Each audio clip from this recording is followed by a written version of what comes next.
விஜய் போலவே ரசிகர்களிடம் அதே கோரிக்கை வைத்த தனுஷ் கடைசியில் பஞ்ச வசனத்தில் சீண்டல். கவனிச்சிங்களா? நடிகர் தனுஷின் 43வது பிறந்த நாளை முன்னிட்டு நேற்று அவரது ரசிகர் மன்றம் சார்பில் சென்னை உள்ளிட்ட பல முக்கிய இடங்களில் நலத்திட்ட உதவிகள் வழங்கும் நிகழ்ச்சிகள் நடைபெற்றன.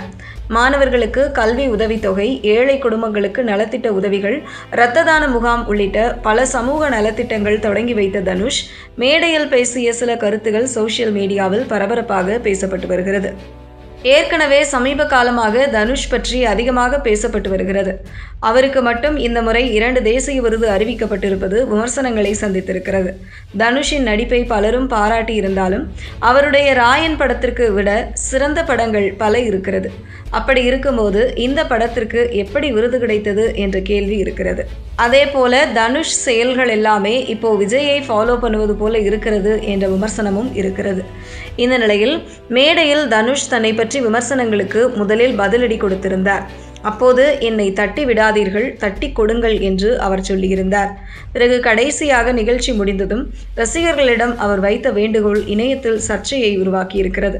அதாவது, நிகழ்ச்சியின் முடிவில் அவர் ரசிகர்களுக்கு நன்றி தெரிவித்துவிட்டு பேசிக் கொண்டிருக்கும் போது, இங்கு வந்திருக்கிற எல்லோரும் பத்திரமாக வீட்டுக்கு போகணும். தயவு செய்து யாரும் என் வாகனத்தை பின்தொடர்ந்து வரக்கூடாது. நீங்க உங்க வீட்டுக்கு பாதுகாப்பாக போய் சேரணும். போற வழியில் யாருக்கும் எந்த தொந்தரவும் கொடுக்கக்கூடாது என்று கேட்டுக்கொண்டார். அதோடு அவர் நிறுத்தவில்லை. மேலும் பப்ளிக் நியூசன்ஸ் கிரியேட் பண்ணக்கூடாது, ஓவர்டேக் பண்ணக்கூடாது. நீங்க போகிறதை பார்த்து இந்த மாதிரி பசங்க தான் இருக்கணும் என்று எல்லோரும் சொல்லணும். அந்த மாதிரி பொறுப்பா நடந்துக்கோங்க என்று அட்வைஸ் பண்ணினார். தனுஷ் இப்படி பேசியதை கேட்ட பலரும் சில வருஷத்துக்கு முன்பு விஜய் தன்னுடைய ரசிகர்களிடம் வைத்த அதே வேண்டுகோளை இப்போ இவரும் வைக்கிறார் என்று சொல்லி வருகின்றனர். அதாவது, தமிழக வெற்றிக் கழகத்தின் மாநாடுகள் மற்றும் அரசியல் நிகழ்ச்சிகளுக்கு விஜய் போகும்போது அவருடைய வாகனத்தை ஆயிரக்கணக்கான ரசிகர்கள் இருசக்கர வாகனத்தில் பின்தொடர்ந்து போன சம்பவங்கள் தொடர்ந்து நடந்தது. அதனால் சில உயிரிழப்புகளும் கூட நடந்திருக்கிறது, சில விபத்துகளும் நடந்திருக்கிறது. அப்போது விஜய் யாரும் என்னுடைய வாகனத்தை பின்தொடர்ந்து வர வேண்டாம், பாதுகாப்பாக வீட்டுக்கு போங்க என்று அட்வைஸ் கொடுத்திருந்தார். அதே போல இப்போ தனுஷும் பேசுகிறார். ஆனால் அதிலும் கடைசியாக விஜய் ரசிகர்கள் போல இருந்து விடாதீர்கள் என்று சொல்வது போல தனுஷ் சொல்கிறாரா என்று நெட்டிசன்கள் கேள்வி எழுப்புகிறார்கள்.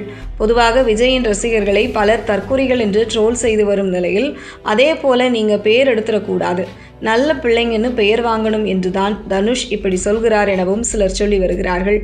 அதே நேரத்தில் தனுஷ் சொன்ன சின்ன அட்வைஸ் கூட ரசிகர்களின் பாதுகாப்பை மனதில் வைத்து சொல்லப்பட்ட ஒரு சாதாரண வேண்டுகோள் அல்லது விஜய் ரசிகர்கள் குறித்து சோசியல் மீடியாவில் நீண்ட காலமாக பேசப்பட்ட விமர்சனங்களை மறைமுகமாக நினைவுபடுத்தும் வகையில் பேசுகிறாரா என்ற கேள்வி இப்போ இணையத்தில் விவாதத்தை ஏற்படுத்தியிருக்கிறது.